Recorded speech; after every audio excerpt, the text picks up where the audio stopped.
Good morning children. आज हम लोग पढ़ेंगे 3B, unit 3B, where the mind is without fear.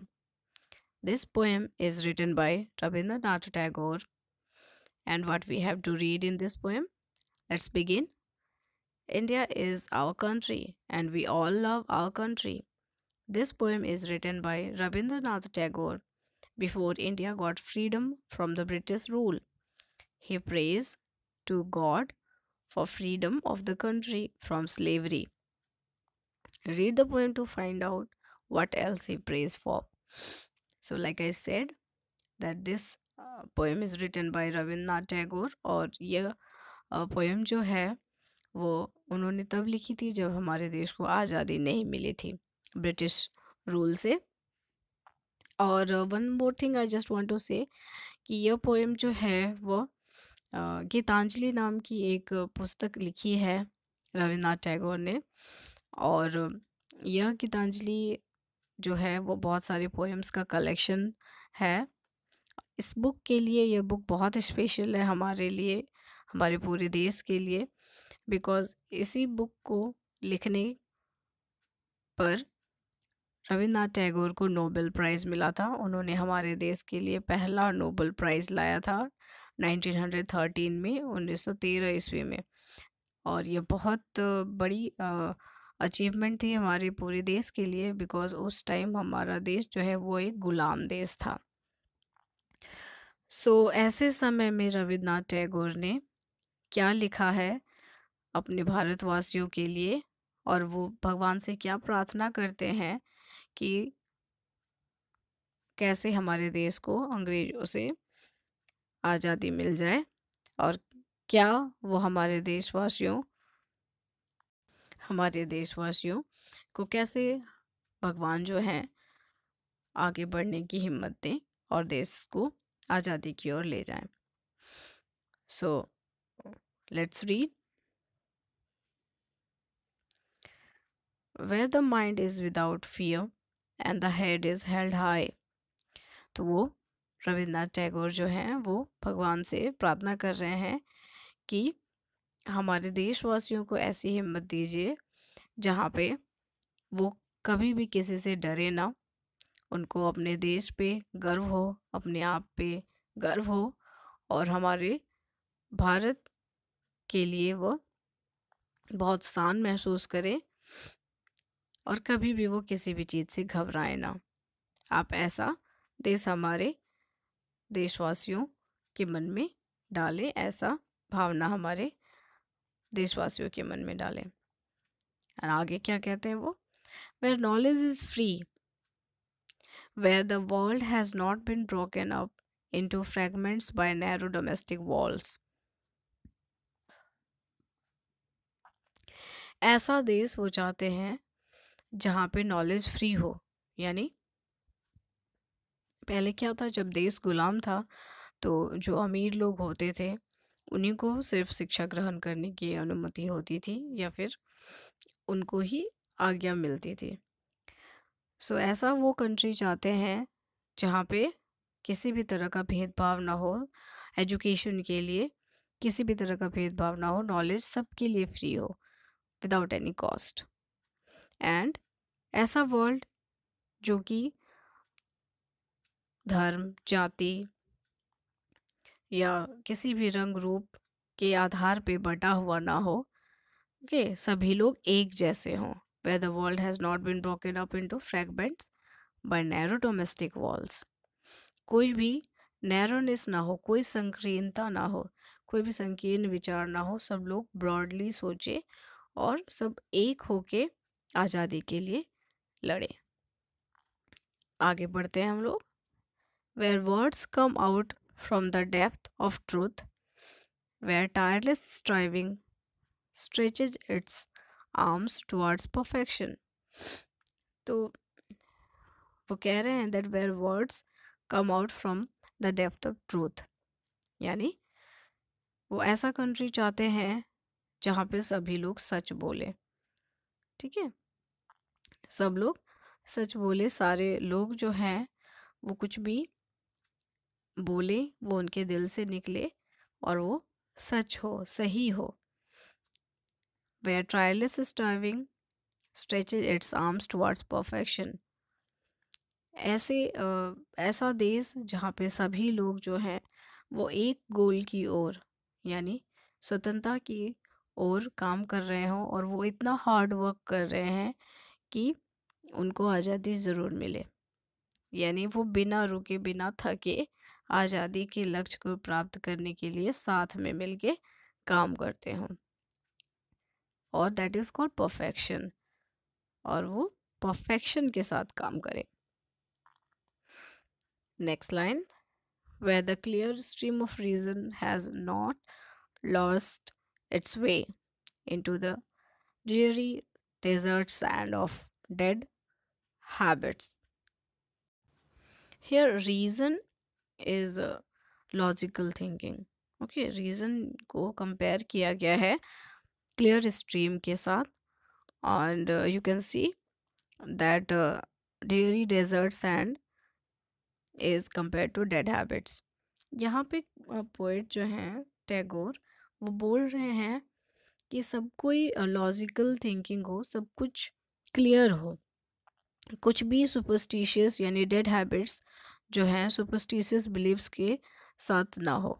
ठीक है, ऐसा लैंड वो चाहते हैं जहाँ पे सब कोई लॉजिकली बात करें, कुछ भी गलत ना हो, कुछ भी फालतू ना हो, and he wants everything clear. Okay, और ऐसे लोग जो हैं वो हमेशा अच्छी बातें करें, अच्छी चीज़ों पे ध्यान दें, और कुछ भी सुपरस्टिशियस, कुछ भी अंधविश्वास या बेसलेस बिलीव्स जो होते हैं उन पे ध्यान ना दें.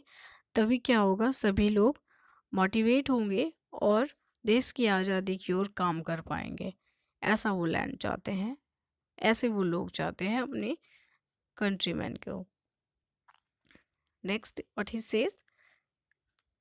Where the mind is led forward by thee into ever widening thought and action, into that heaven of freedom, my father led my country awake. तो आगे टैगोर जो हैं वो क्या चाहते हैं कि हमारा जो कंट्री है, हमारे कंट्री के लोग जो हैं वो हमेशा ब्रॉड मेंटलिटी के हो.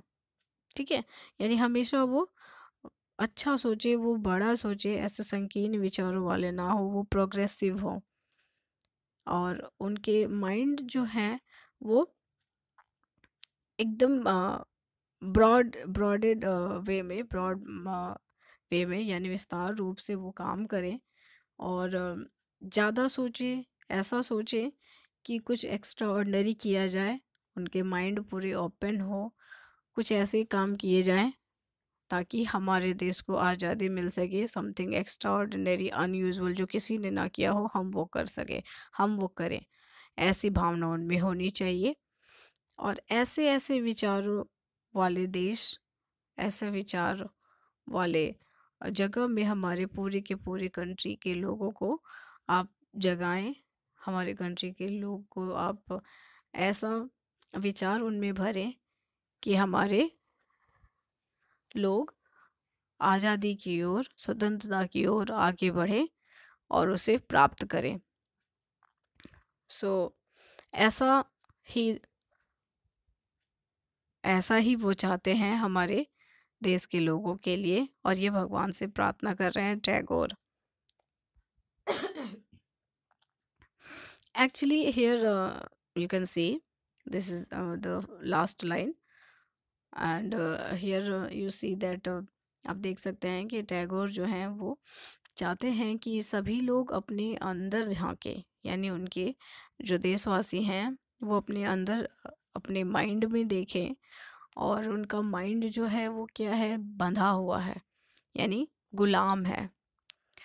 अंग्रेजों ने क्या किया था, सिर्फ हमारे शरीर को ही एक जगह बांध के नहीं रखा था, मीन्स पूरे के पूरे माइंड पे भी उनका कब्जा था.